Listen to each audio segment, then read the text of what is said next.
This episode is brought to you by ParaSwap, the leading aggregator to find best prices across various DEXs. You'll hear more about them later in the show.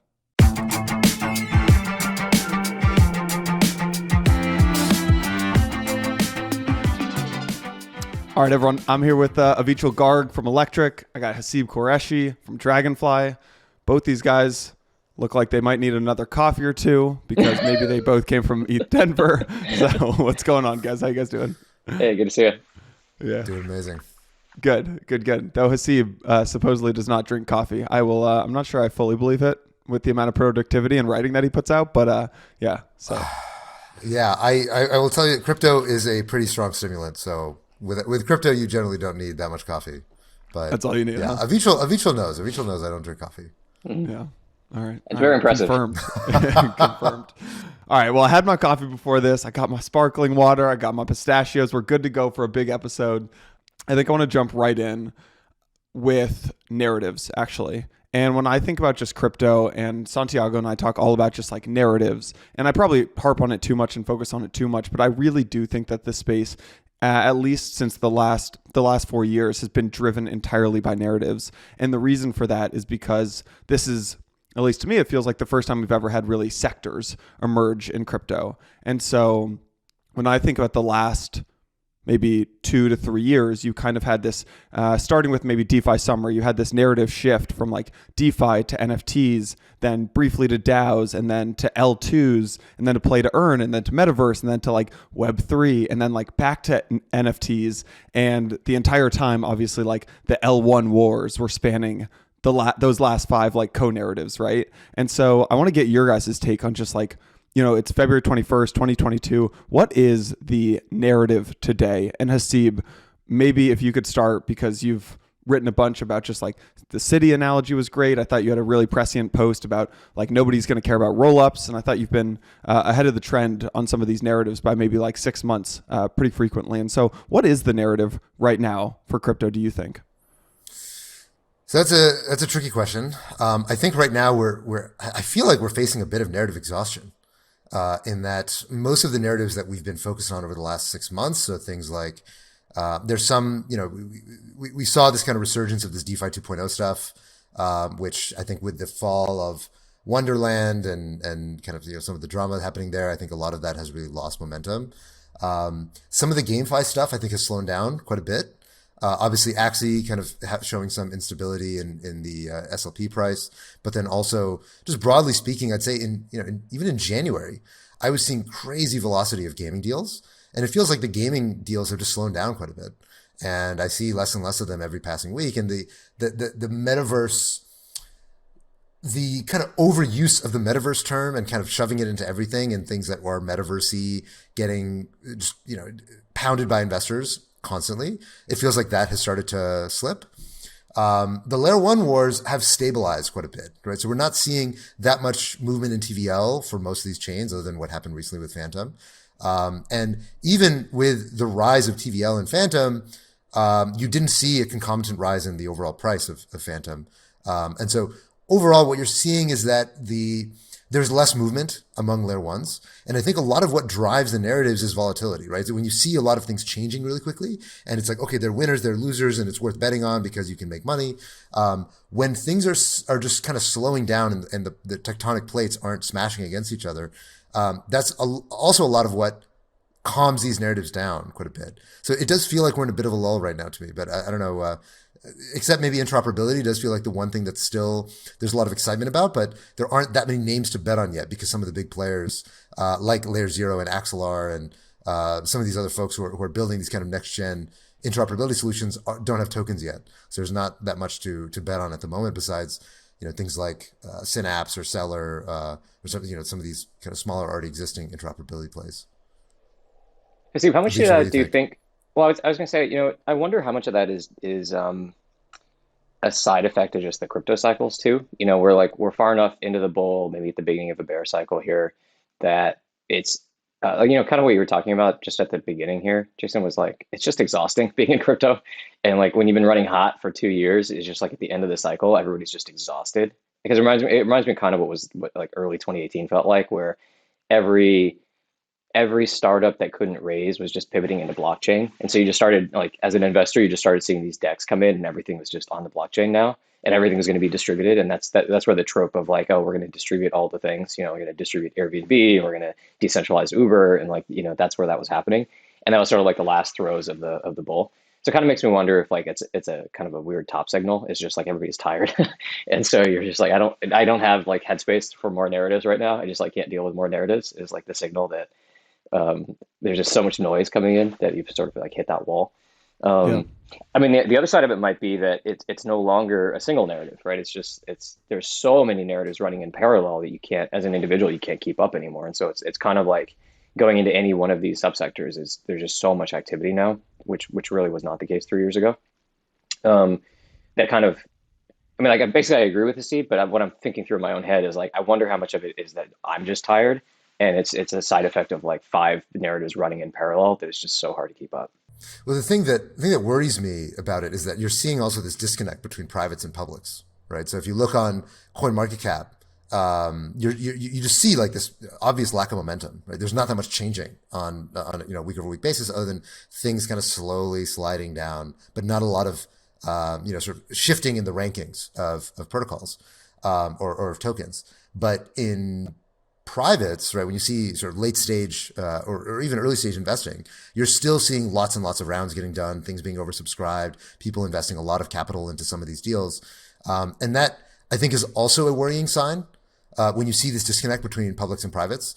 Again, that was very similar to what we saw in like, early, sort of March 2018, when public markets were starting to slide, but privates were still pretty elevated because there was, so much capital still chasing crypto, and the public markets, we sort of hadn't seen these losses reverberate up the capital stack.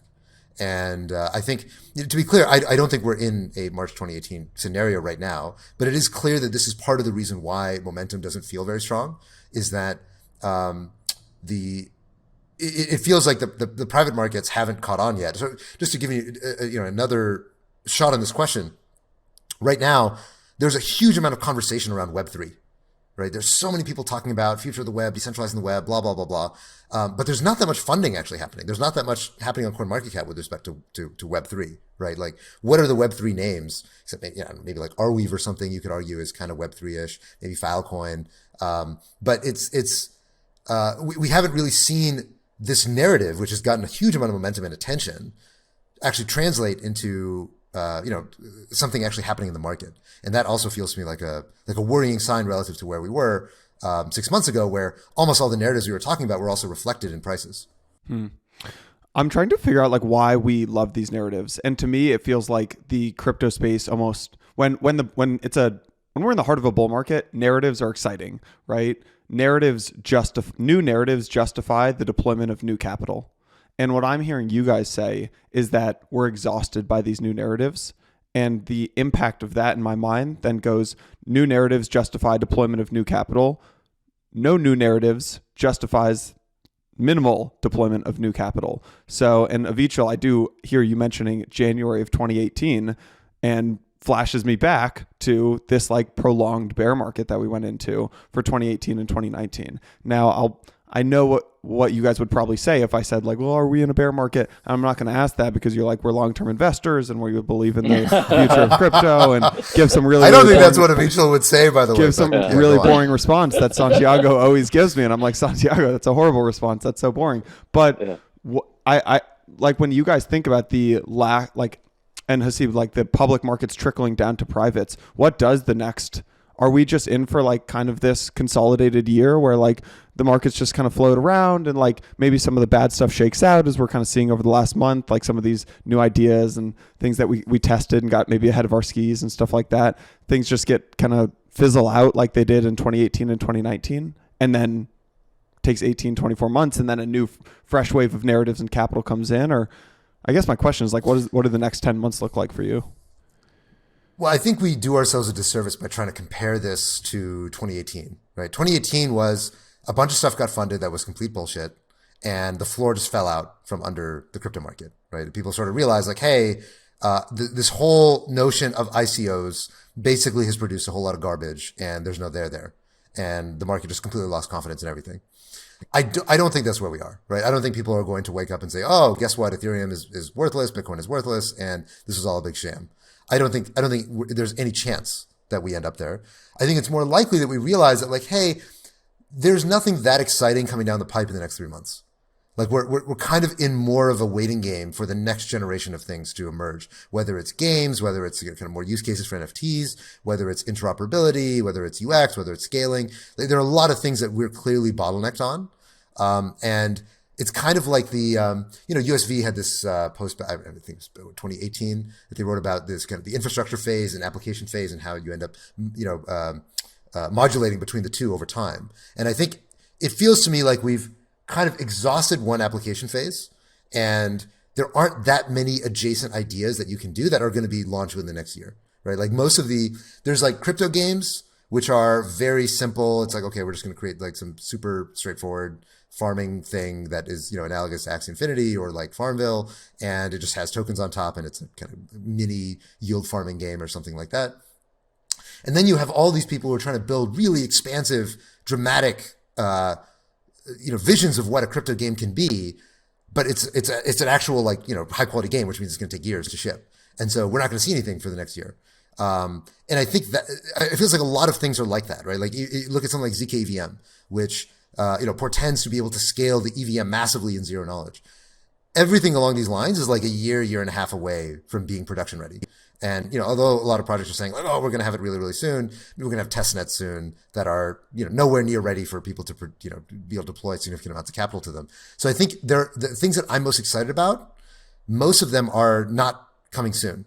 And crypto is really used to having quick hits and like, okay, this thing is, it's like, okay, deploy Uniswap on this other chain. Great. Now we've made it.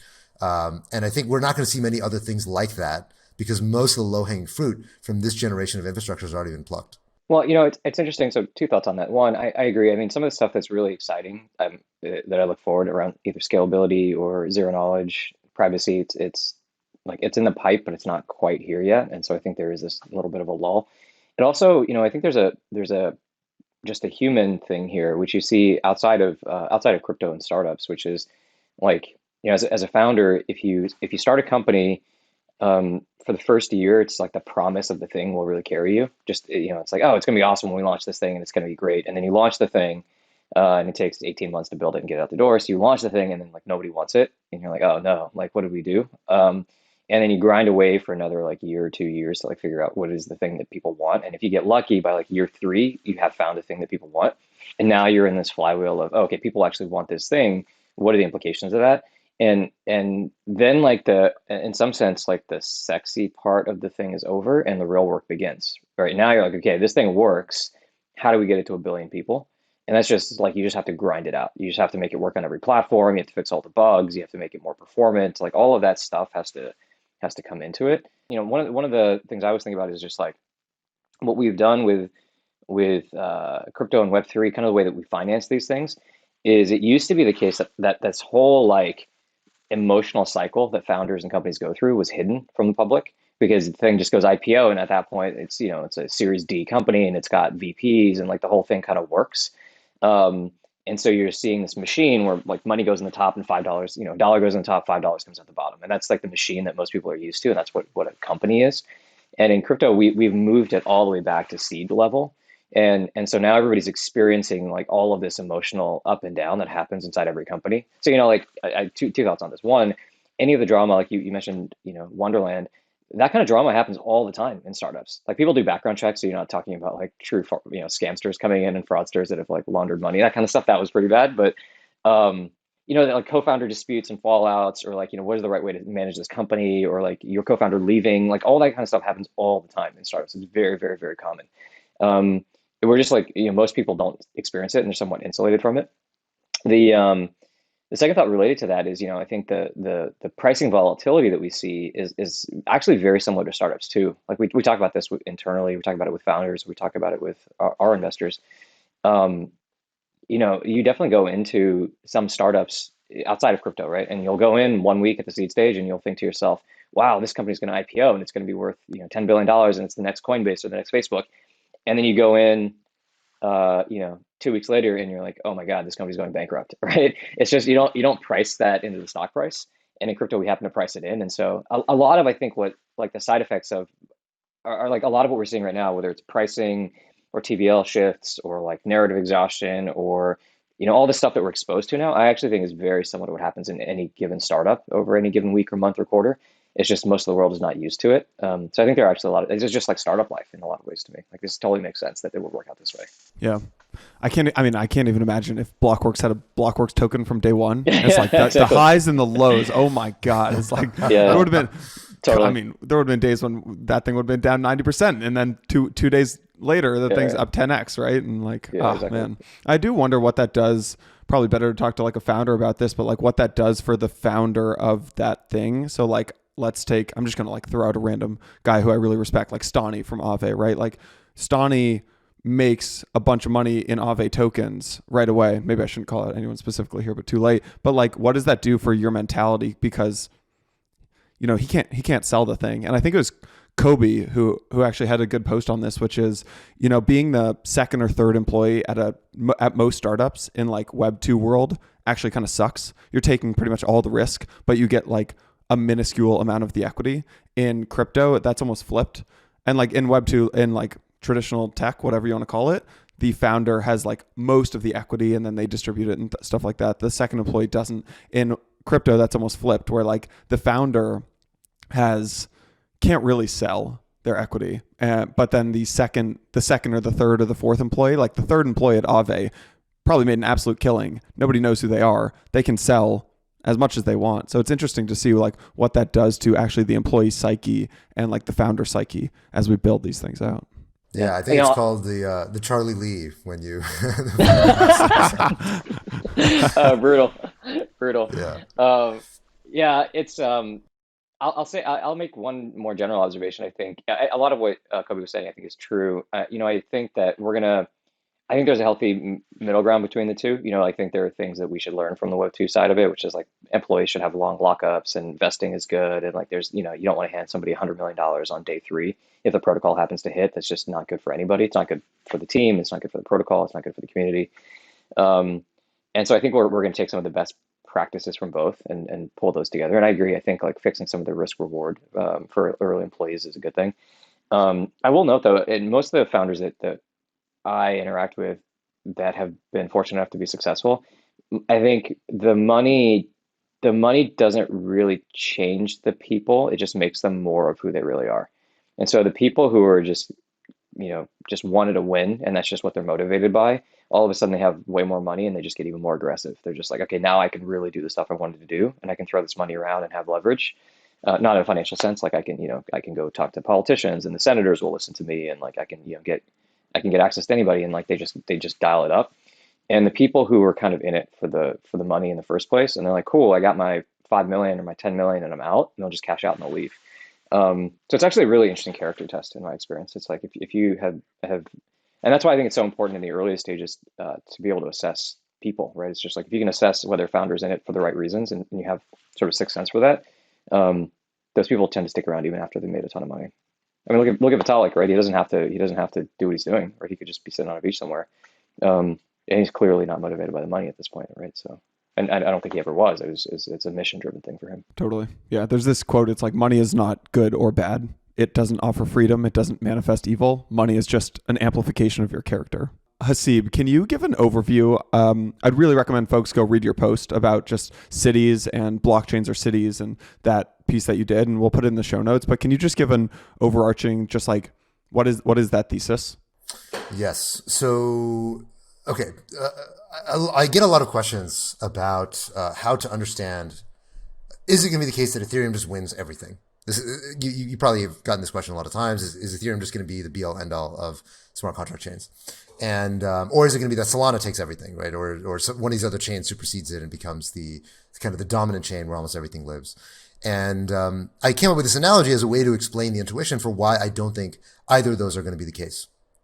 So if you think of blockchains as networks, which is the way they're commonly described, then you would assume that they're networks, so they have network effects, and therefore probably one thing is going to be way, way larger than everything else. It's going to be completely dominant, and nothing else is going to ultimately win. And I think this is incorrect. And the reason why this is incorrect is that blockchains are physically constrained by the block size. They cannot be arbitrarily large in any circumstance because they need to be decentralized. So that requires you to have some physical constraint. And the best analogy for something that's physically constrained is like land. Land is physically constrained. So imagine that blockchains are like cities. And when you talk about Ethereum, usually the way you talk about Ethereum is that, okay, it's super old, it's super congested, it's like, nothing ever seems to improve when it comes to the infrastructure.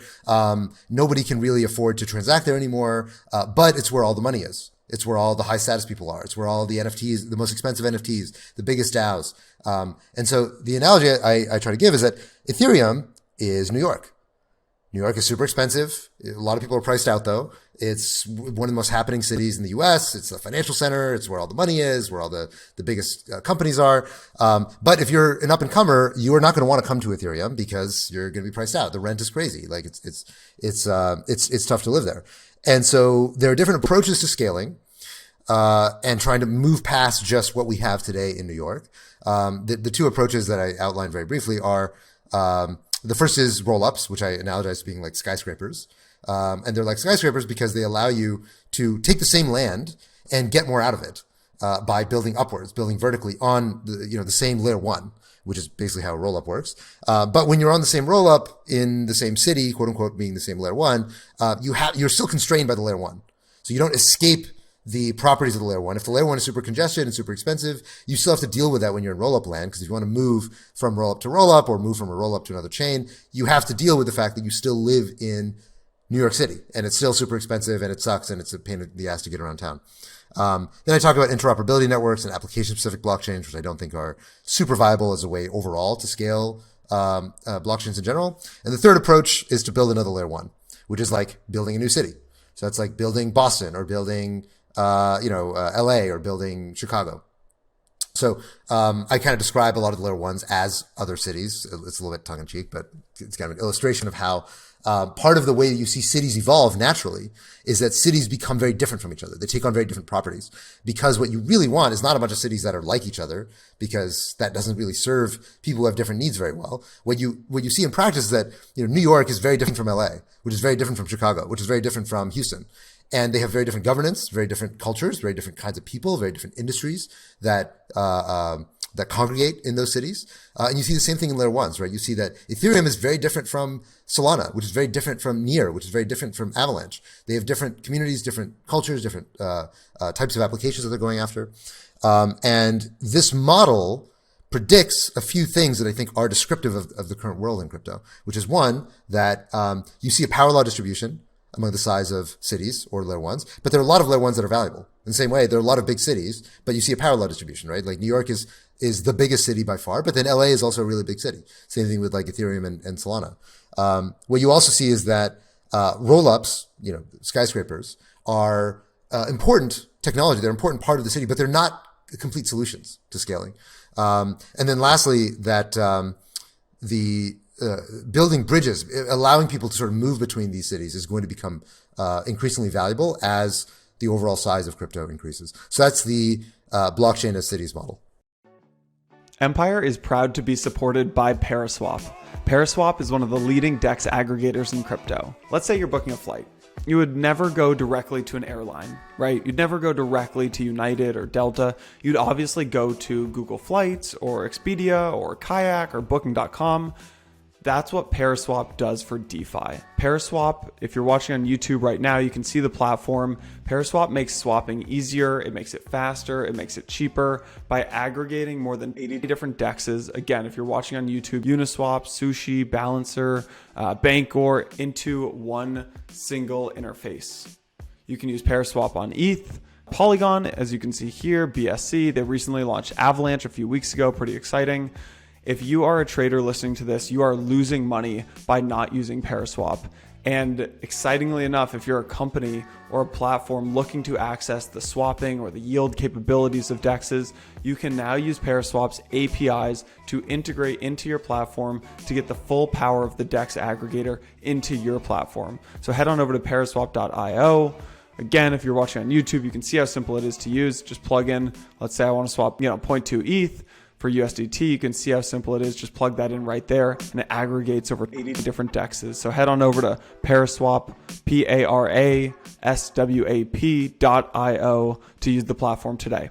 All right, let's get back to the show. Avichal, I'm sure you've thought about this before. I'm sure you've read the piece and stuff like that. Really, this is a conversation about both scaling and about network effects. And you spent a lot of time at like the OG like network effects places, right? Google and Facebook. What are your thoughts on Haseeb's analogy here to cities?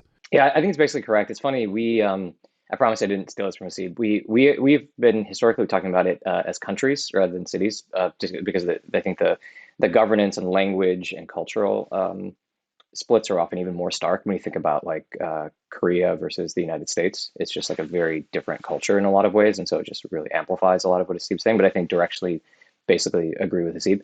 And it's interesting. I mean, to your point about Web 2, if you look at this in highly network effect businesses, something like social networks, you do see that play out, right? Like Facebook can be huge, but TikTok can also be huge, and YouTube can also be huge, and Snapchat can also be very, very large, as can LinkedIn and as can Twitter.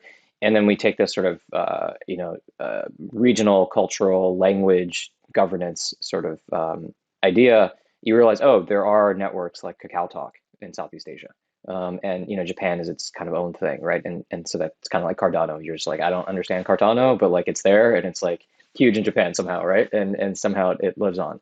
And so I think there are like this property of network effect businesses having this power law in the market, and like that being sort of the market structure seems to be a consistent thing, whether it's cities or countries or social networks, like that seems to be a thing.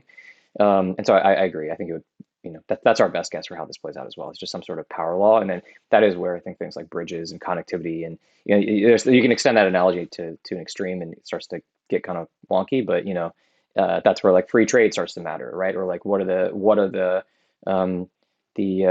that's where like maybe something like NATO matters, right? You have like a mutually assured destruction kind of pact, right? It's just like, if you get attacked, like, I'm going to protect you, and we'll send our liquidity over, or we'll send our block producers and validators over and protect you, right? Like I think it gets kind of interesting. You can extend the analogy in some fun ways, but the basic market structure. What is the NATO for blockchains? You think? That's a good question. I don't know. Do we ever talk about this? I had an idea years ago to have like a mercenary DAO. Did I tell you about this? No, I don't. Yeah, you told me about this. Yeah, I totally think there should be places where you can like hire people for like liquidity or proof of work attacks, or like validators to like switch over to networks and just like have basically like have hire armies for hire basically, and just like throw money in and like you can recruit people. I see. So I mean, there's something to be said here too. It's not my framework, so just crediting this is something like Mark Andreessen has been playing around with. Is sort of like the idea that more generally, like in society on the internet, we're sort of, and this is not, I'm not going to do his thinking any justice here. So this is like a copy of a copy of a copy kind of a thing. So take it for what it's worth. But you're thinking, Haseeb just sort of put those two together for me, which is like on the internet, we're kind of moving into a city-state model, which is like the idea of a nation state is really evolving. And we used to have these like gigantic nations almost as a side effect of the way media worked, right? You had these like 3 channels and you had like a conformity because like whatever the media wanted to broadcast, like the degree of separation that you needed, was not that big, and countries used to be relatively homogenous and cultural norms tied us together. And now on the internet, like everything is so fractured, like you can find your tribe of people anywhere on the internet. And so what we're really seeing is like the self-aggregation of people into these tribal units that actually resemble much more like Greek city-states or something, like a pre-World War I, like feudal empire city-state kind of a setup is like kind of where we are. We have all these like little kingdoms, and eventually maybe they get rolled up, but like really people are sort of finding their tribes, and people are finding their people, and they're finding their cultures, and then like this is just the natural expression of that. It's like, okay, well, yeah, like that group of people wants to transact with each other and do business with each other, and so you would get sort of that kind of aggregation around a layer one.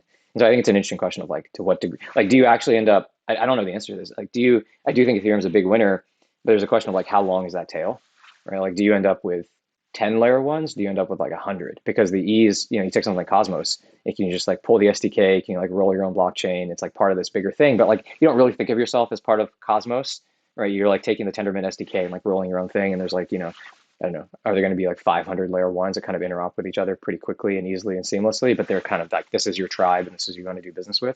I don't know how that plays out. But anyway, it's just something I'm thinking about more generally. It's like how fragmented is it going to be, and how long is that tail going to be? Yeah, it's an interesting question because, of course, like if I come on to let's say you're super liberal and I'm super libertarian, or you're super into Harry Potter, or I don't know, whatever, however we divide up subcultures.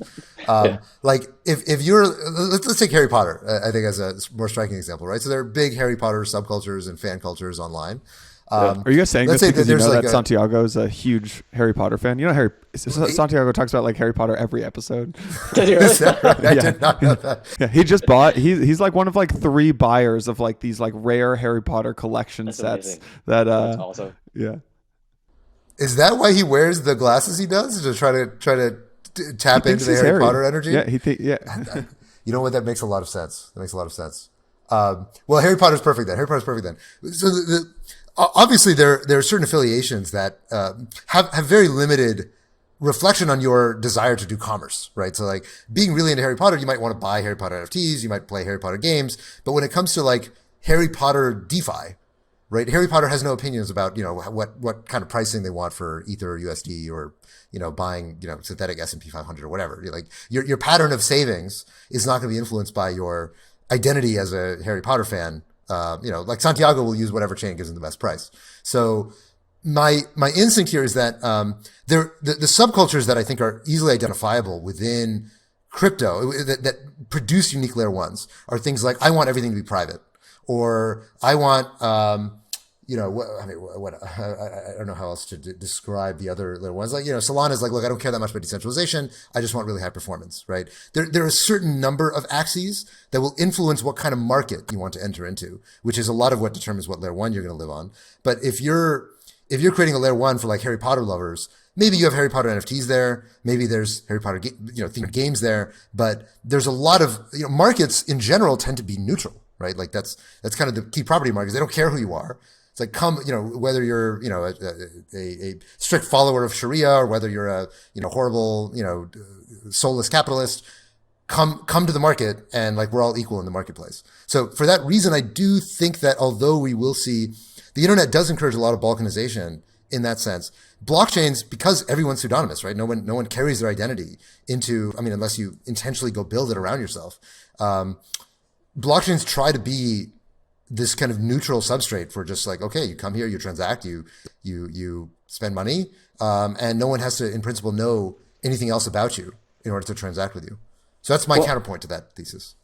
This is fun. I'm just riffing on this, so this is not something I thought deeply about, but it makes me think 2 things. So one, is that actually true anymore? Like maybe it's not true if you just look at, you're getting like, so one like network topology might be that you have a bunch of layer ones that are not opinionated, and like the interfaces into those things, like the wallets or the exchanges that you use or whatever, are highly opinionated, right? So it's like it's kind of like fintech, right? It's like the US dollar, and like that system kind of is like neutral to your point.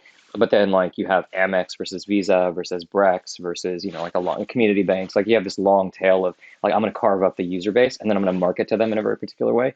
And so I'm going to speak their language. I'm going to brand it to them. I'm going to give them perks in the right way. Like, and maybe that's how it works. And in effect, each token that sits on top, like all of the applications in some sense, you will actually have many, many, many flavors of the same commodity applications, basically like AMMs or, lending protocols or whatever. You might get like thousands of those, and then they segment by user type. So that might be one way that like the architecture works out.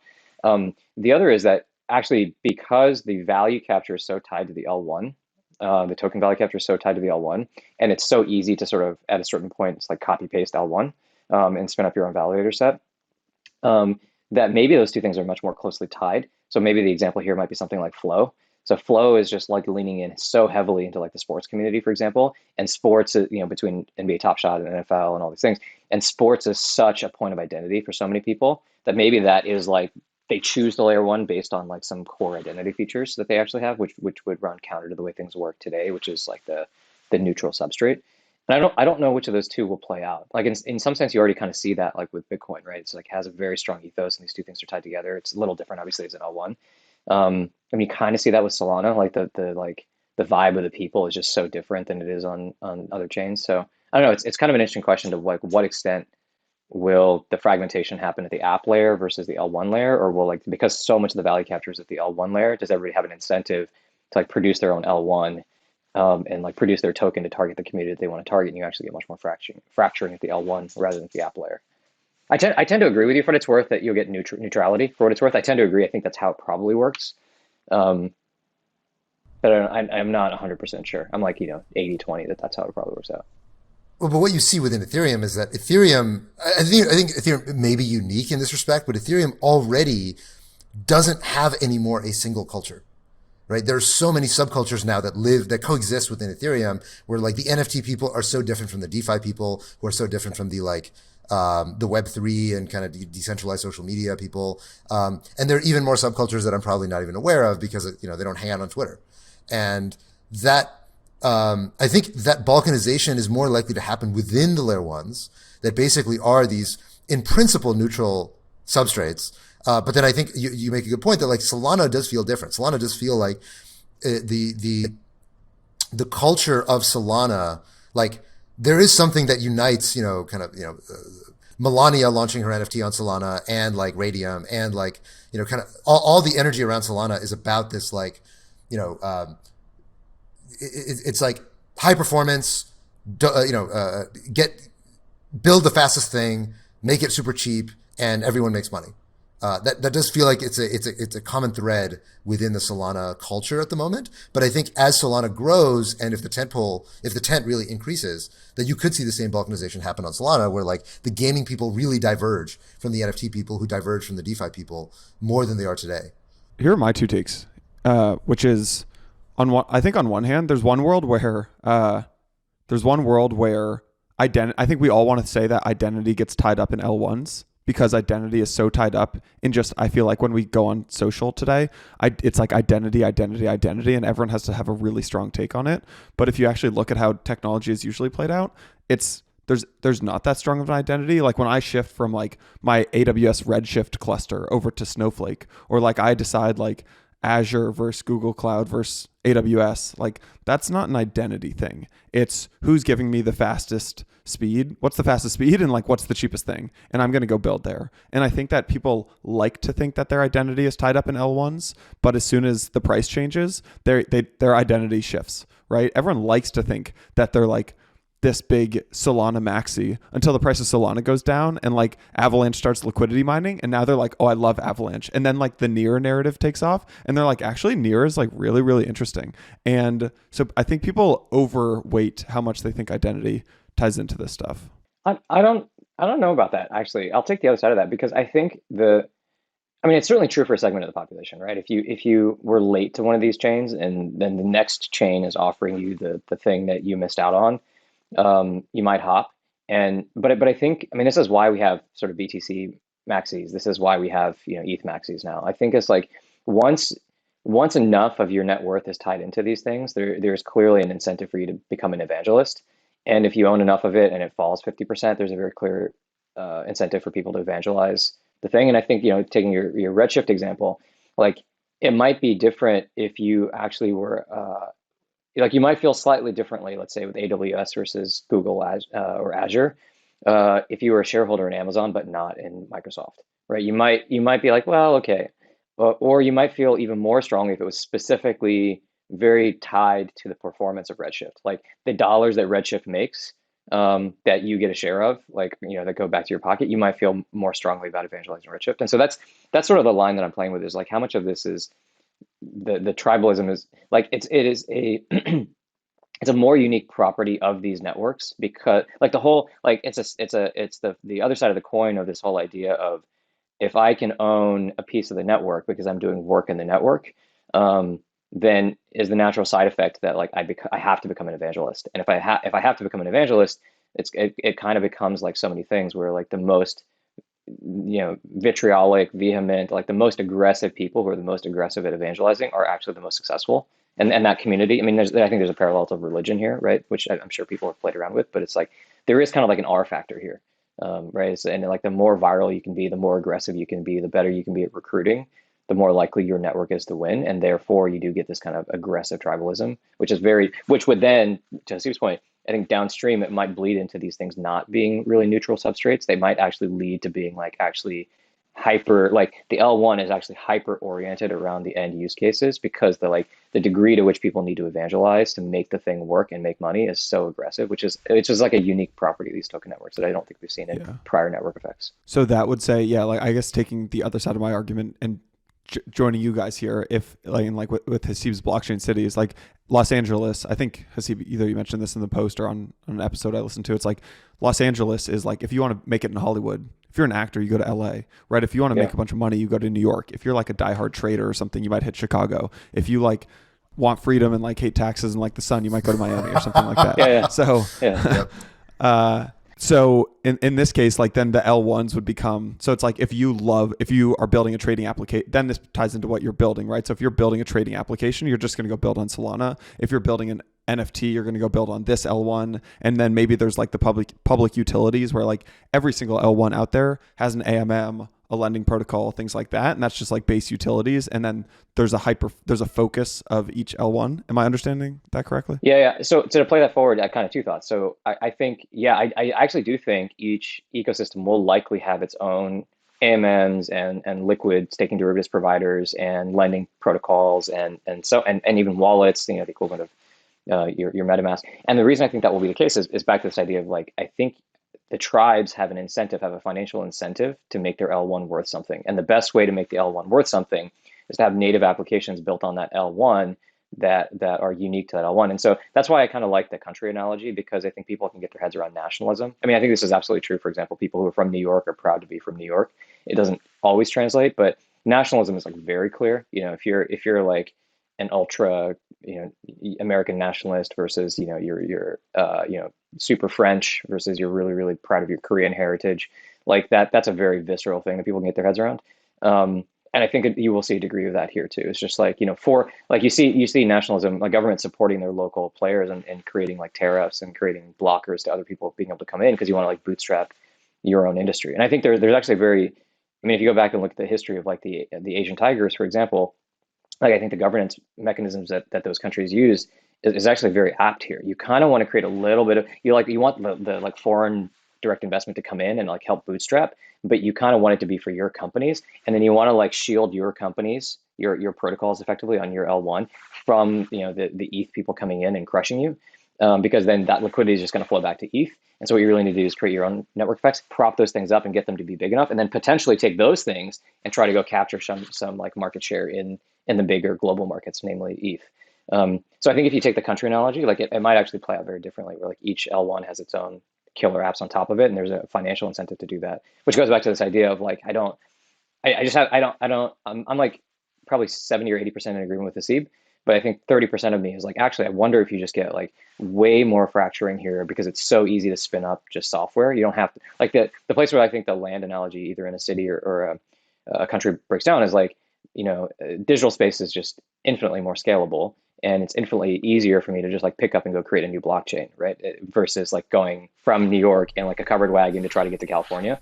It's just like that much harder, right? Or to start a new city. That's true, although at the same time, like most of the land in the U.S. is empty, right? Like there, if you actually do want to go start a new city, like you can. And I mean, it's obviously harder now than it was 100 years ago, but in principle, there's a lot of empty space ready for it. But the reality is that, if you want to go start a new L1 today, like when I get pitches on L1s, it's very, very rare anymore that I invest, because I'm just like, okay, what new kind of L1 can you build that doesn't already, that someone isn't much further along with you in building the kind of thing that you already want to build.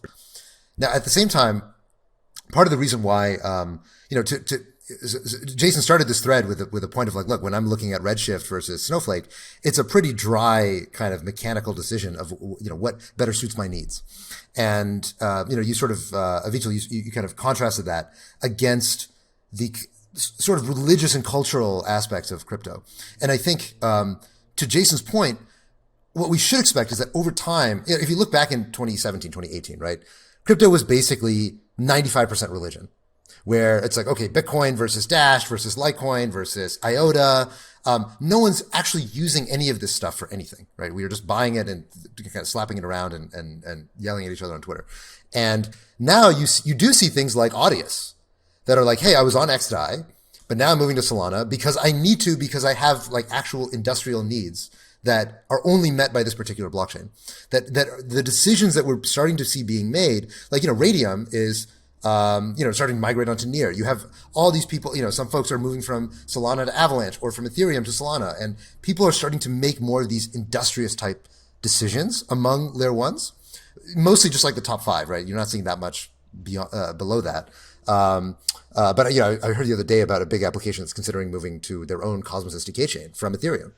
And so I think that to me portends that we are starting to move into this phase where it's less about religion at the margin. It's still, a lot of it is people yelling at each other on Twitter, but it's becoming less about religion and evangelism and more about the kind of, okay, do I use Azure or do I use AWS? And it depends on what you can actually offer me with respect to my needs in the application that I'm building.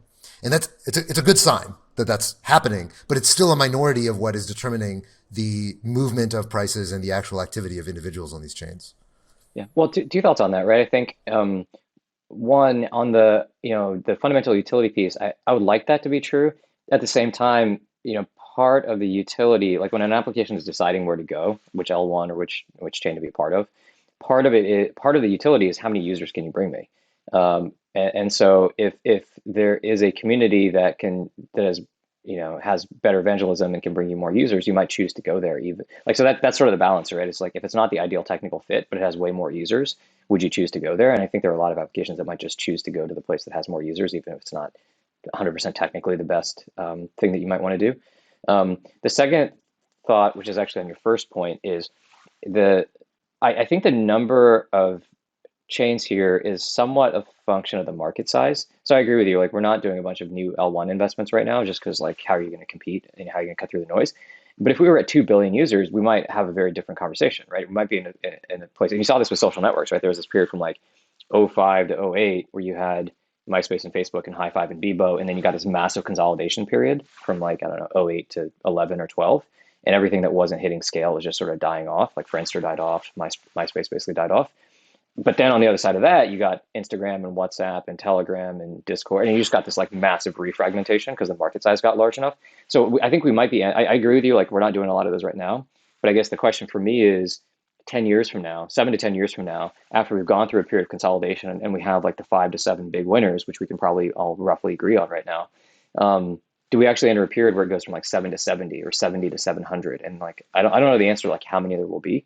But I can actually see a world 10 years from now where we actually have, 1 to 2 order of magnitude more L1s than we would have guessed because like the market size gets large enough that it could actually sustain it. I mean, in some sense, like if you think about, let's say, I don't know how many users are actually using these different L1s right now. Let's say it's on the order of 100 million, right? Total.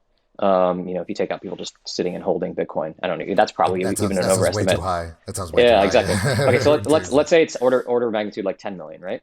Sure. We're talking about 100x market growth, right? Like you can get to a billion-ish people. And so in that world, could you actually have 100x the chains? Because the chain that's coming in when you have a billion people only needs to be as big as the chains are today to essentially sustain itself, to have its like little city-state community. And so that's where I'm like a little, I don't have a good way to think through it. Like I don't know what the answer is going to be, but it's something I think about a lot, is actually like, is the universe of chains actually going to be way, way, way more fragmented than we're expecting here, because it's going to be so easy to spin these things up, which might, we were talking about this before in a separate conversation, but this might lend itself more like than a Cosmos style, hub model where like these things are sort of loosely coupled in some way, and you don't necessarily think of yourself as like, you're not like a Cosmos bull necessarily. You sort of like want your app specific thing, or you want like the community that you're a part of. It just happens to be built on a substrate that can communicate with across the chains. Maybe that's like the right end topology. Naturally, as an investor, like if you expect there to be a parallel distribution of these things, then if there is in fact one kind of L1 factory that produces them all and actually captures meaningful value from them. So if it is Cosmos with the Cosmos Hub, then it's a great way to bet on the sort of long tail of countries, so to speak, right? But if you look, at the real world, it's something like half of GDP is just the US and China, and then you take Western Europe, and that's like 70% of global GDP, and then the rest of it is just these tiny little fractured countries that aren't individually that big, and I suspect that, given that it's likely we may see something similar, I think it's possible, to your point, that 30% of the total market cap of crypto is these long tail L1s. But if they are all produced by the same factory, then you can get exposure to it by investing into Atom. But otherwise, it's going to be too difficult as an investor to kind of be, okay, well, here's the Harry Potter universe L1, and here's the, I don't know, whatever, Dan Brown universe L1, and so on and so forth. It becomes too fractured to be able to bet on effectively as an investor. All right, so I mean, both of you guys are agreeing that there's one thing that we're all agreeing on, which is that this is going to be a multi-chain future, and that like ETH isn't just going to win everything, or whatever it may be. We're going to live in a multi-chain future, and so when you live in a multi-chain future, you need things to connect the chains, which gets us to bridges, right? And so I think that in my mind, like tying this all back to narratives, it felt like the narrative, like whenever everyone's making their end of year predictions and stuff, like 4 months ago or 3 months ago, everyone's like bridges, like, and if you said bridges in your Twitter post, you looked really smart, you looked like a big brain. And now, when it comes to bridging, it seems like people maybe got a little bit ahead of that. And it seems like a lot of the big brain folks are like, maybe bridges are harder than we actually thought, right? And a lot of the builders, the founders are like, holy shit, this stuff is hard. And a lot of the investors are like, do they all get tokens, and like what does like investing in bridges look like and stuff like that? So what are your thoughts on bridges right now? Let's start there. I'm anti. Are you pro? Anti bridges? Haseeb loves bridges. Wow, fight. All right, hot take. Wait, why? Okay, why are you anti bridges? Why are you anti bridges? Lay it on. Well, part of it, I just promised that I would disagree with everything you said. It's to make for a more interesting podcast. Avichal, you're getting invited every single month onto the show. This is amazing. Great. I figured you'd be pro, so I'm going anti. All right. Do you want to? Let's start with your anti position. If you can elaborate on your anti-ness, and then I'll dismantle it. Okay. This is bold assertion. Okay, so I'll tell you, kind of extending this analogy we were talking about, but I think if you believe that the world is 99% not here yet, right? Like, it's 990 million of the people who are going to use this stuff are not even here yet, and you want to build real network effects, you kind of don't want to interop. Like, you kind of want to like figure out how to get all of the new users in and like hit the ground running with like your own liquidity pools and like bootstrap it in other ways. And so like, what are bridges really giving you? They're bringing liquidity in. Okay, great. They might be bringing in some pro like users who really want to use your chain. But like, how many of those people are sticky, right? It's really a CAC question, a cost of customer acquisition question. And like, are those really the most sticky, highest LTV users that you want to bring in that you're like allowing to bridge over?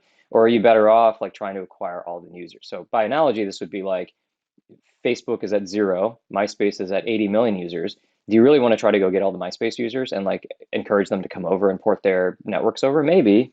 Or do you actually want to like recreate your own graph?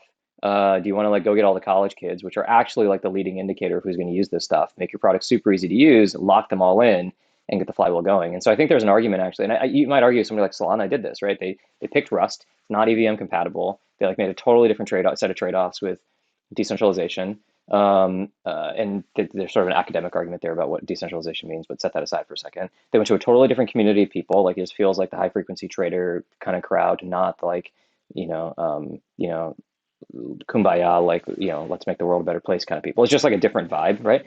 But a lot of it was not about bridges, right? It was about they're doing their own thing very purposefully. Like, let's tap into Rust, which has its own great community, and like draft on that. So, I mean, I think there's even potentially, you could argue, an existence proof for like anti-bridge. And then, we saw what happened with Wormhole and like the consequences of that, right?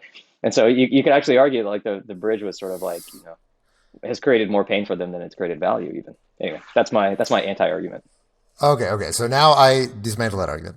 So first of all, Solana, to be clear, the first bridge for Solana was FTX. FTX operated, if you remember, almost all of the assets on Solana and on Serum were basically bridged assets custodied by FTX, the exchange. And eventually they were like, oh, Wormhole, this is decentralized. It's like not FTX. So let's get everyone to start using Wormhole. But from the beginning, same thing with Binance Smart Chain, which we haven't talked about at all, but is, to be clear, the second most used chain in existence. And Solana, both Binance Smart Chain and Solana, initially the only real way to actually get users onto these platforms was through onboarding through exchange-backed bridges. So well, clearly, but that's a stretch though to call that a bridge. That's like calling. I mean, like you could call an exchange. So how is that not a bridge? What is that then? Yeah, I think it's a great example. It's a centralized company that is like custodying a bunch of assets and allowing you to like move it in. So it's a very okay. So your argument is against decentralized bridges, but centralized bridges are fine. Well, it's not. I wouldn't even call it a bridge necessarily. It's just like they found a way. They found an entity to acquire users, right? And it just so happened that it's an exchange that like can move. Like the right place to go acquire some new users happens to be a place that already has a bunch of crypto users. So that's like a very reasonable strategy. But like, I don't know. That's to me, that's a stretch to call. Like it's sort of like you could call those a layer two. It's like, okay, well, like Coinbase is Wait, like the scaling. I mean, so first of all, these were called bridges, right? This is not I'm not like abstracting over the idea of bridges. And second, from the experience of a user, right? Like if you have a bunch of ETH and you want to get it onto Solana, you have to go find a bridge. And at the time, your options were send it to Wormhole, which is tiny, or send it to FTX and then have FTX bridge it for you. And the FTX bridge had more liquidity than Wormhole did in the early days. So like from the experience of a user, they don't give a shit whether it's decentralized or not. They're just like, oh, I need to bridge assets into Solana. It's not decentralized or decentralized. It's like you can have more centralized bridges too. It's like, it's like, I think a stretching of the word to call that. Like, do you consider exchanges layer twos? No, I mean, I don't think exchanges call themselves layer twos either. Yeah, but so why is an exchange a bridge but not a layer two? I mean, what about an exchange is like a layer two? I mean, exchanges don't run smart contracts. They don't they're not trustless. They, like the things that make a layer two don't describe exchanges. It's just like a semantic argument, right? It's just like, it's like the place where most people argument. No. It's like literally like, like what is a layer two? It's like the place that's like super low fee to like go do the transaction that you want to go do without having to, and then you like settle it back out the chain periodically, right? I think that's one thing that a layer two might do, but like in general, okay, well, let's take the layer two thing aside. Okay, whatever, whether or not you want to call FTX or Binance bridges, they call themselves bridges. So I'm going to call them a bridge. Now so you make this point that like, okay, well, if you imagine that you're Facebook and you're like, oh, let's like bridge to MySpace and that's how we're going to acquire users, that would be a very flawed way to think about the growth of Facebook. Obviously, Facebook grew by onboarding net new customers who never used MySpace in the first place. And I think it's an interesting argument, but the way I would analogize that is that it depends on one, what you think of as the other network, and two, what you think of as top of funnel, right? So top of funnel for Facebook, the internet was everybody. But of course, everybody who ends up coming into Facebook first has to get on the internet. And to get on the internet, you have to get on email, right? Like almost everybody who got on the internet got an email address. So one of the things that every single social network does is say, hey, import your email graph and we will use your email graph to like send messages to your friends and figure out who you should connect with. Every single social network did this, right? Mm-hmm. That was the top of funnel. That was the equivalent of Ethereum, of the person you want to be bridging from. And, maybe it's not going to be Ethereum 5 years from now because Ethereum might be too constrained, but whatever is that top of funnel that everybody who ends up coming into blockchain starts at, the equivalent of that for social networks was email. And you didn't literally start from zero from no pre-existing graph because there was always a step that someone started from to get onto the internet.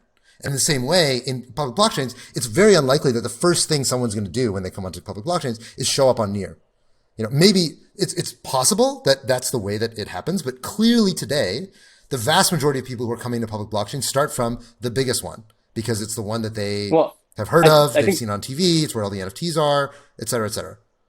So they probably start with Coinbase. They probably start with Coinbase. Yes, agreed.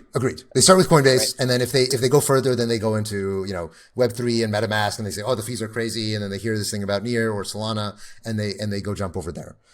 It's certainly possible that you see the top of funnel is like, oh, Melania dropped this NFT, and I love Melania, so I'm going to go straight to Solana, and like I'm going to skip Go, and I'm not going to collect $200. That is certainly possible that we end up at that world. But the vast majority of users are not showing up that way. The vast majority of users are not showing up because of an affiliation with a particular project. They're rather showing up because crypto is cool and they want to buy NFTs generally. So two things to unpack there. So one, I think the bridging, if you're talking about only bridging of assets, like I think is much different. Like the analogy there would be like what you really want to do is bring like all of your activity over. So you've done a bunch of stuff on ETH. And you want to reward people for like being, active DeFi users or having a big NFT collection. And like, that's actually not what's happening. Like what we're really doing is like moving ETH tokens over. And so you're trying to like get liquidity flywheels going, which I think is like a much lower value thing. I don't think that's fair. I don't think it's fair. Like to move a person over, you need to move money over to pay fees, right? Like if you show up on Near and you have no money, you can't do anything. Yeah, but yes, but I think the thing is not that like I think the analogy breaks because, for two reasons. One, like it's in the weeds. So, it's like you didn't actually like just bring your email graph over and then like you had a graph on Facebook. Like the idea was you're acquiring a customer and you needed a re-engagement channel. So you needed like an email address or a mobile phone number. And then you imported their graph to suggest things to them, right? So what you were doing was saying like, I think these people might be people that you want to connect with and share photos with and hear from. And so that's why I think the analogy is like, it's like you have to extend it a little bit. It wasn't just like, oh, now you have the graph here. It's like you were using it as an engagement tool. It wasn't so much about, it wasn't a customer acquisition tool. It was actually like an engagement tool. And the customer acquisition tool, it was kind of email, but it was actually all net new users. Like I think they're separate products, and then you were bootstrapping off an existing graph, but like it was really about re-engagement and depth of engagement more than it was acquisition. But I think it's similar here, right? It's just like I think the point of entry actually is not Ethereum. I think the point of entry is potentially Coinbase or FTX or Binance, right? Do you agree with that? So if that's true, then like I think like that's what like that's why I think you don't necessarily need to, like my definition of bridge being like, do you need to bridge assets over from Ethereum is not necessarily the case. Now, if you start to expand the definition, you say, okay, like Coinbase or FTX, you could consider some sort of bridge, then I think that's potentially very interesting, right? Because that opens up the universe of what are the places where there are a ton of users sitting and a lot of net new users are likely to get onboarded through that channel. And then how do you acquire users out of that channel? I think is a super interesting question. If you call that a bridge, great. But that's where things like FTX, crypto.com, potentially that's where like Facebook would have been super interesting. That's where OpenSea is really interesting. It's like they're sitting on tons and tons of users. And then how do you acquire those users? I think is a very interesting question. So Avichal, so tying it back to like almost the definition of a bridge, right? Like when I was thinking about bridges in this question, it's like any bridge or like Sea Bridge or Wormhole or Ren Bridge, right? These like decentralized bridges. I actually was not thinking of like FTX and Coinbase and things like that. And when it comes to cross-chain bridges, right, there in my understanding, there are two main challenges. One is ensuring that the synthetic assets on one chain are not arbitrarily inflated without like proper backing on the originating chain. And then the second challenge is that the transporting process is actually secure. It seems like, going back to again like the original question of earlier 3 months ago, everyone's like bridges of the future, big year coming up for bridges. And then people realize that those two challenges I just mentioned are actually a lot harder than people might have realized. Avichal, do you think that those challenges get overcome and we figure those out? Or you're like, look, that's just too hard and it's the bridges are going to be the FTXs of the world? Well, kind of both. Like I think that they will get figured out. I think these are like solvable. I think as like security guarantees get better and better on either side of these things, as the networks get bigger and more robust. And so I think that all kind of takes care of itself. But I still think it's going back to maybe like the country analogy. Like I think when you're bootstrapping a new country, like you look at a Singapore or a Taiwan or something like that, like what you actually want to do is actually not let the foreign people in. You actually want to like shelter your own industry a little bit and you want to like nurture it. And so what you want is like a little bit of capital coming in, but you want like your local industry to sort of get large enough to be able to compete globally and then build bridges so that people can go out. So I'm actually sort of like, I think it's a strategic. Yeah, you want like a degree of capital control and you want a degree of like subsidization, and which is where like these foundations come in to like invest in like the local AMMs and stuff. And literally, I mean, we've seen this play out, right? It's literally like a small country will go like steal IP from a big country, and then like that's how they bootstrap their semiconductor industry or something, right? Or like their arms, right? And so like literally that's what's happening. It's like people are going and taking Uniswap, and they're like, cool, let me copy paste that over, and that's how I'll like bootstrap the thing. So I actually think, yeah, I'm sort of convincing myself maybe just I started just like to be anti. I started just to be anti Haseeb and like have a fun discussion. But I think I'm kind of convincing myself that actually like people shouldn't spend that much time building these like more decentralized bridges and trying to like pool liquidity across. Though I do agree with Haseeb that I think building hooks into like where are the like net new users going to get onboarded, which I don't think is these decentralized bridges, and like figuring out how to get hooks into that and then sucking those users over, I think is smart. But I think it will extend beyond bridges, and so this is where I think like Solana's approach of tapping into Rust or Near's approach of tapping into Rust is really smart, because there's a whole community of developers over here that don't know anything about crypto right now. And actually, if you can suck those people over, that's net new users that you're bringing in. He's very bearish bridges. Now, let me give the bull case for bridges. I've been arguing anti-Avichal. Let me give the bull case for bridges. Okay. Let me give the bull case for bridges. So one is that clearly right now, okay, regardless of what's going to happen 5 years from now, clearly right now, top of funnel is Ethereum, Binance Smart Chain, Solana, right? Like that's where almost everyone net new is showing up. And so if you're not connected to that graph of chains, like the reality is that very few people start their crypto experience on like Terra or something, you know, or like on, you know, chain number 7. It just doesn't happen. So, overwhelmingly, you know, if you're trying to build sort of a new social network, you want to kind of hook into the pre-existing one. Like Airbnb got its start by saying like, hey, you can also, you know, import your Craigslist offerings into Airbnb and kind of bootstrap yourself off of a pre-existing sort of, you know, community. And that's why you think, that's why it's obvious that bridges are so essential, right? Like you saw Avalanche take off in large part coordinated with their launching of a new bridge, which was much better and much better UX than the previous versions of the bridges. And you saw in the early days, you know, look at Terra's early bridge, which was awful. And when they improved their bridge and they started getting onto Wormhole, suddenly the TVL started going up because theyese things matter. They're now TVL is not everything. To Avichal's point, TVL is not users, but the other thing about blockchains, remember, is that blockchains are not like social networks. Social networks, you can broadly count the value of a social network by the number of users. But blockchains are more like finance. They're more like economies. And economies, you know, it doesn't matter. Like India has way more people than the US, but it doesn't matter because the US has way more GDP because it's a much richer country. And so the way that if I tell you that this bank has 30 customers, you have no idea if that bank is the Fed or if it's like some community bank in Iowa. So the scale of your customer matters, which is why, although bridges primarily serve people who have a lot of money, and yes, it's moving over a lot of capital, the amount of capital that lives in a chain really does matter, relative to the number of users. Because, you know, social networks profit a tiny amount off each individual user. Blockchains, in principle, can profit a gigantic amount on a small number of users. And so that's another reason why I think bridges really do matter. And third thing is that there is I think an increasingly important function of a cross-chain world that cannot be served by just going onto an exchange and moving money onto a platform, which is cross-chain messaging, right? So right now we have a few applications that are cross-chain, like things like Anchor, which, you know, kind of get yield cross-chain. There are things like Aave and Curve, which are deployed to multiple chains. And there's a very janky solution right now. Lido is another example. There are very janky solutions right now to try to make what you can analogize if you take this sort of, you know, national, all these states or nations, they're the equivalent of like multinational corporations.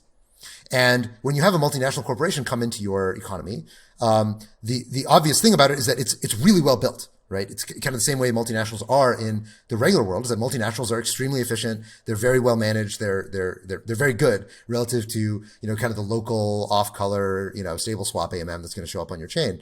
And so part of what enables more and more complex forms of multinational applications is cross-chain message passing. And cross-chain message passing is never going to be enabled by either exchanges or even bidirectional bridges, which are most of the very simple, not decentralized bridges that we're seeing from, you know, Avalanche to Ethereum, right? When the Avalanche to Ethereum bridge exists, the only thing they care about is bringing in users and bringing in TVL. They don't really care about cross-chain message passing, which is what enables more complex forms of kind of, you know, corporate activity, because it's not in Avalanche's interest actually to encourage multinational corporations. But I think you're going to see more and more of this once decentralized bridges come into the fray and allow, you know, being able to call a contract on another chain or being able to compose things across multiple chains asynchronously. That is going to become big once we have those primitives. And it's something that is never going to exist from purely being able to move capital, which you can do, to Avichal's point, using just exchanges. Yeah, I really agree on the messaging point. On the dollar weighted instead of user weighted point, I think that's absolutely true. It just goes back to this question of like, are bridges the best way to accomplish that? And they are certainly a way to accomplish that, but like, you know, play it forward and you're like, well, you know, I mean, you're actually seeing this happen right now with some L1s. Like they're going out and doing these sort of like treasury rounds because, you know, they just need assets. And what they're doing is offering $25 million slugs to people who have a lot of capital. And because there's this like entirely new tranche of capital that wants to come in the world and they want exposure to crypto and blockchains and they just don't know how to get it. So it's a great way for them to get that exposure. And so I think, you know, to me, I guess the question is like, if the goal is to get a lot of TVL or to get a lot of dollars flowing into your system, are bridges necessarily the best way to do that? Or are there other ways to do that that might actually increase the net new users and net new dollars coming into the system? And that might actually even be easier. And by not doing that, you haven't exposed yourself to liquidity going back in the other direction. It's sort of a one-way door if you can get that built. And that's, I think, the thought exercise I'd be going through if I were running one of these L1s. Yeah. Last question here. Avichal, again, you spent a bunch of time in like Web 2 Facebook, Google, and just I'm thinking about network effects. We've talked for an hour about how to bring developers and applications and users on in crypto with these L1s. Sometimes there are very different network effects and almost like reverse network effects, where like the more people that come onto your thing, like the slower it gets and the more expensive it gets. So how do you think about just the network effects in like Web3 or crypto or whatever you want to call it versus these traditional Web2 network effects? I mean, we covered a lot of it here. I think you will get, it's a function of like where we are in the market and kind of like how big the market sizes are. I think it's a function of, how nationalistic the culture is. And I think certain cultures are going to be, have much, much stronger network effects because they're sort of anti everything else, which actually I think is going to, the sort of like natural selection of this, the Darwinian evolution of these things, I think is going to naturally select for people who have a higher R factor, like greater evangelism, and also being more anti other things, I think will naturally create network effects. I think there are like really subtle and interesting network effects on the developer side. Like I think I've been kind of surprised by the degree to which EVM sort of has a network effect around it, and that's like become a thing. And so like it's imperfect in all sorts of ways, as anybody will tell you, but it's like kind of works, and it's like the JavaScript of this ecosystem. It's just like nobody loves it, but it's like kind of here now, and it's just kind of like embedded, and there's a bunch of tooling around it now, and everybody knows how to write code around it, and like other people are picking it up, and so we are where we are with it. And so there are like these subtle tooling and developer network effects that I think we're starting to see that are actually real things. But I suspect many of those will be, there's almost like, it's probably a good blog post in here. Maybe I'll ping you about it later, Haseeb, so like we should talk through it. But like, it feels like there's a spectrum of network effect, and like the degree to which there's like a strongness of network effect, and certain kinds of network effects are very strong network effects, like the evangelism and like the being anti everything. And then there's like light network effects. And like you can model that, and you could essentially say like, if you think it's mostly strong network effects, you're going to get a very stark power law, and you're going to get 5 big winners. And if you think the network effects are like much lighter weight network effects, then it's not going to compound in quite the same way, because the ability to like move between these things is going to be such that the network effects are not enough to actually contain you. And so you'll get a much, much longer tail and a much smaller head in terms of like the big winner will be a big winner, but you'll just have such a long tail that like the market structure will be really different. So anyway, there's a rambling answer, which is like, I think there are like very clear network effects at the user level, at the dollar level, and the developer level network effects, I think, are like the open and interesting question to me, is like, how strong are those network effects? And I don't have a great answer for that yet. They've actually been stronger than I would have expected. And EVM is like one example of that. All right. It was indeed the last question. Guys, this has been a fascinating conversation. I just want to call out to the audience. These guys are, two of the best investors in the industry. If you guys are raising early stage, I think kind of any stage, you should definitely reach out to their team. So Haseeb, thanks, man. Thank you. Avichal, thank you as well. Good to see you. Yeah. Take care, guys. Take care. Thanks, man. Thanks for doing this.